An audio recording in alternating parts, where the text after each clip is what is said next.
আমরা প্রথম অবস্থায় তৈরি করতাম মাটির কলসটা বেশি চলতো, ওটা একবারে বাতিল হয়ে গেছে সিলভার নামে।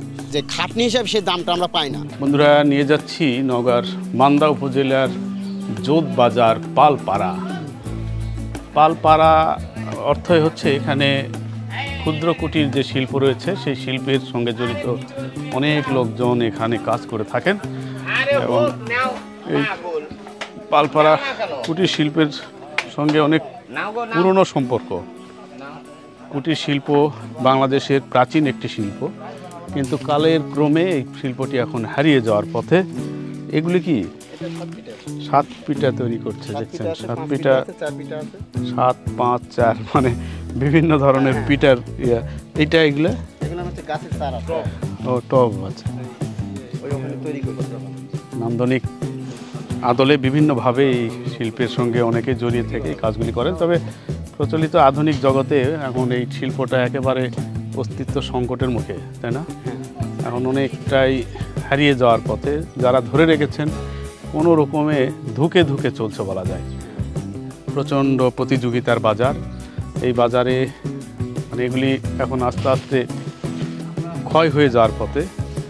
তবে বাংলাদেশের এই শিল্পের প্রচুর কদর রয়েছে এবং এই কদরগুলি আমরা একটু জানবো। নিয়ে এসেছি সেই জায়গাতেই। এখানে কতগুলো আপনাদের এই? আমাদের এখানে মোটামুটি ধরেন 100 ঘরের মতন পাল আছে। 100 ঘর? 100 ঘর। তাহলে তো অনেকেই কাজ করে থাকেন। তো পরেশ দা আমাদের সাথে এই মুহূর্তে রয়েছেন। পরেশ দার কাছে এখানকার একটু সার্বিক ইতিবৃত্তটা জানবো যে এই কাজগুলি বর্তমানে অনেক প্রতিকূল পরিবেশ আপনারা করছেন, বিশেষ করে নারী পুরুষ শিশুরাও দেখে অনেকে এই কাজে জড়িয়ে আছেন। আপনারা সংকটগুলো কীভাবে দেখেন, মানে কী কী সংকট আপনারা এই মুহূর্তে ফেস করছেন? আমরা সংকটগুলো কি এই মুহূর্তে যেটা হচ্ছে যে আমরা যে এই যে কাজগুলো করি, এই কাজের উপর দিয়ে আমাদের সব কিছু নির্ভর করে। আর এই কাজের উপর যদি আপনারা যদি একটু না পদক্ষেপ নেন তাহলে এই কাজটা আরও। আচ্ছা, সরকারিভাবে এই যে ফ্যাসিলিটি দেওয়ার একটা সুযোগ রয়েছে, সরকার বিনা সুদে ক্ষুদ্র ঋণের আওতায়, এই সুযোগগুলো আপনারা পান না? না, কোনো সুযোগই আমরা পাইনি। সরকার থেকে যে আমাদের উপর যে একটা মাটির শিল্পের উপর যে একটা এটা আমরা কোনো দিনই পাওয়া যায়নি, আর কোনো দিন দেয় না। আর আসে ঠিকই, আসলেও চলে যায়। এই যে এভাবে আসে উঠায় নিয়ে চলে যায়, তারপর আর পরে আর কোনো খোঁজ পাওয়া যায় না। আমরা দাবি করব যে সরকারের যারা এই দায়িত্বে রয়েছেন তারা অন্তত পক্ষে অবশ্যই এই ক্ষুদ্র কুটির শিল্পকে জীবিত রাখার স্বার্থে এই জাতীয় সহযোগিতা, এটা তাদের অধিকার, প্রাপ্য না, একেবারে অধিকার রয়েছে। এই অধিকারটুকু সরকারের দপ্তরগুলো খুঁটিয়ে দেখবেন। আমরা এখানে দেখছিলাম বিভিন্ন মানে পণ্য তৈরি করা হচ্ছে, বিভিন্ন তৈজসপত্র। মাটির কি তৈরি করেন আপনারা? মাটির সব কিছু, আপনার ভাতের হাঁড়ি বলেন, আপনার ওই উটি শাঁখা বলেন, পিঠা ভাজা খোলা বলেন, গাছের চারা বলেন, পানি খাওয়া কলস বলেন, তারপর আপনার ডাবর, আপনার মাইটা, মানে সব জাতীয় জিনিস একটা সংসার করতে যা লাগে সব জাতীয় জিনিস আপনি মাটির পাবেন। সব জিনিস পাবেন। আপনি যদি মনে করেন যে মাটির থাল নেবো তাও পাবেন, মাটির গিলাস নেবো তাও পাবেন, সম্পূর্ণ জিনিস পাবেন আপনি। এটা কোনো এই ব্যবসাটা কোনো যদি আপনারা যদি একটু না পদক্ষেপ নেন, এই ব্যবসাটা কোনো আরও উন্নতি করা যাবে। এখন আমরা গরিব হালে যেটুকু মানে করে উন্নয়ন করা যায় না। এখন যদি আপনারা যদি কিছু না পদক্ষেপ নেন তাহলে আমরা এই কাজটা আরও জোরাল করতে পারবো, আমরা না সুখে থাকবো। আমরা অবশ্যই চাইবো, কারণ এই শিল্প প্রাচীন শিল্প এবং বাংলাদেশে এটা নতুন করে কিন্তু আবার এটার একটা বাজার তৈরি হচ্ছে। এবং আমরা দেখছি যে অভিজাত পল্লীতেও কিন্তু মাটির বিভিন্ন তৈজসপত্র ব্যবহার হয়। তার মানে এটা মোটিভেশন হয়েছে এবং আলাদা একটা আধুনিকতার ছোঁয়া লেগেছে। যদিও আধুনিকতার নতুন যে তৈজসপত্র আসছে এগুলোর আবার অনেক ব্যাড ইফেক্ট বা অনেক খারাপ নেতিবাচক প্রভাব আমরা দেখতে পাচ্ছি সায়েন্টিফিকভাবে, বিজ্ঞানিকভাবে।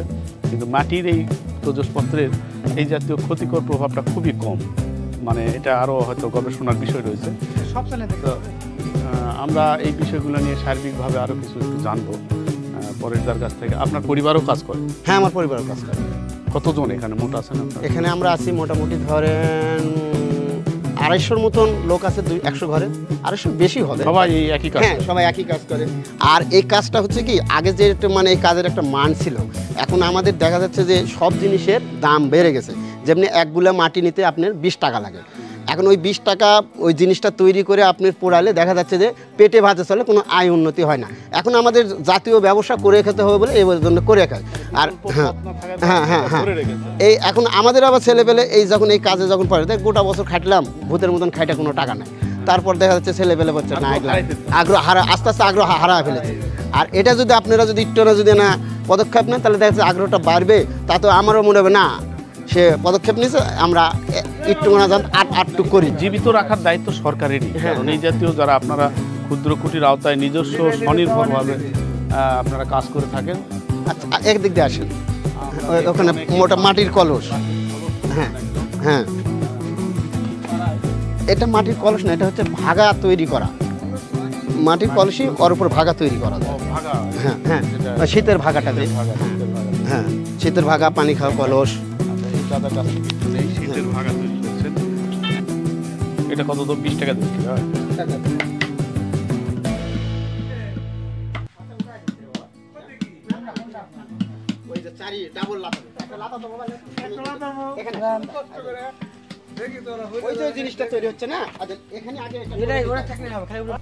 যে আমি একজন হচ্ছে ব্যবসায়ী, নার্সারি ব্যবসা করি এবং হচ্ছে এটা মোটামুটি 18-20 বছর থেকে আমি নার্সারির সাথে জড়িত। এবং এই টব বলতে যে মাটির যে পাতিলটা, ছোট ছোট পাতিল, এই পাতিল আমরা কিনে নেওয়া যায়। আগে কিনতাম হচ্ছে হলো 1500-1600 টাকা হাজার, এখন এই টব আসা আমাদের এখন এই পর্যায়ে আজকের বাজারে আমরা কিনলাম হচ্ছে 3900 টাকা হাজার কিনলাম। আগের চাইতে একটু দাম বেশি। আর আমরা যে গাছগুলো ব্যবহার করি, আগে গাছ বেচতাম 50 থেকে 60 টাকা দাম, আজও কিন্তু 50 থেকে 60 টাকা দামে। সেই মাপে কিন্তু আমাদের পাতিলের দামটা একটু বাড়ছে, কিন্তু গাছের দাম আগের যে দাম সেই দামটাই আছে। বনিশ সমিতির থেকে আমি 50,000 টাকা নিছি, নিয়ে আমার ওই ছেলের বিয়ে লাগছিল, বিয়ে দিয়েছি ছেলের। মানে অন্য সমিতির থেকে নিলে টাকা বেশি নিবে, সুদ বেশি নেবে বলে আমি বনিশ সমিতির থেকে নিছি 50,000 টাকা। হ্যাঁ, নিয়ে ওই ছেলেকে বিয়ে দিয়েছি, কাজ করে আবার এই কাজ করে ধীরে ধীরে দিব টাকা। অন্য যে এনজয় চাকরি মানে থেকে নিলে পরে ধরে আপনি সপ্তাহে সপ্তাহে আসবে, আর এরা মাসে মাসে দিলে পরে আমার পরিশোধ হয়ে যাবে। হ্যাঁ, এর সুবিধা একটা আছে। আর ওই এনজয় থেকে নিলে আপনি সপ্তাহে আসবে, আপনি খান আর না খান দিতেই হবে সপ্তাহে। আর এই বণিক সমিতি থেকে নিলে 1 মাস পর পর দেওয়া যায়। হ্যাঁ, সুবিধা হয়। সবাই সব এই কাজে সবাই করি, কোনো ইয়ে নাই আমাদের। এই শাড়ি বানাই, তারপরে থাল বানাই, উটি শাঁখা বানাই, 3 রকমের সাবপুতি বানাই, ছোট ছোট ভিজা ভাজা, 1 পুঁতি ভাজা বানাই, এগুলো সব বানাই। সবাই নারীরে সব কাজে এগুলো করে। এটা কতদিন ধরে করছে, মেলা দিন ধরে, যতদিন বিয়া ততদিন ধরে করছে।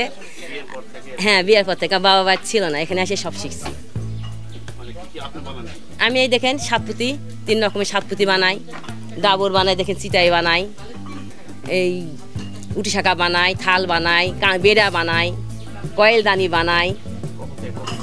কখন করে চান করে আসে, আমরা যে কর্ম করে আসে, চাটা খাই আসে, কাজ করি, বেলা 12:30 পর্যন্ত কাজ করি। 12:30 কাজ করে যায়, ভাত রান্না করে খাওয়া যায়, আবার মনে করেন যে 2:30টার সময় আবার কাজে এসে বসি। আমরা মেলা রকমের জিনিস বানাই আমরা। হ্যাঁ, এক ছেলে 1 মেয়ে, এই আর পদ্যে লেখাপড়া শিখতেছি। 1 ছেলে 1 মেয়েকে পড়াইছি, পড়ায় মেয়েকে বিয়ে দিয়ে দিয়েছি, ছেলেরও বিয়ে হয়ে গেছে।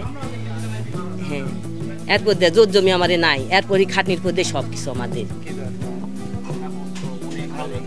এর মেলা বাজার এখন ব্যবসা সেরকম নাই, মনে করেন মাটির ব্যবসা সেরকম নাই। বেটে ছেলেরা মনে করেন ডাবর বানায়, এগুলো বেশি বিক্রি নাই।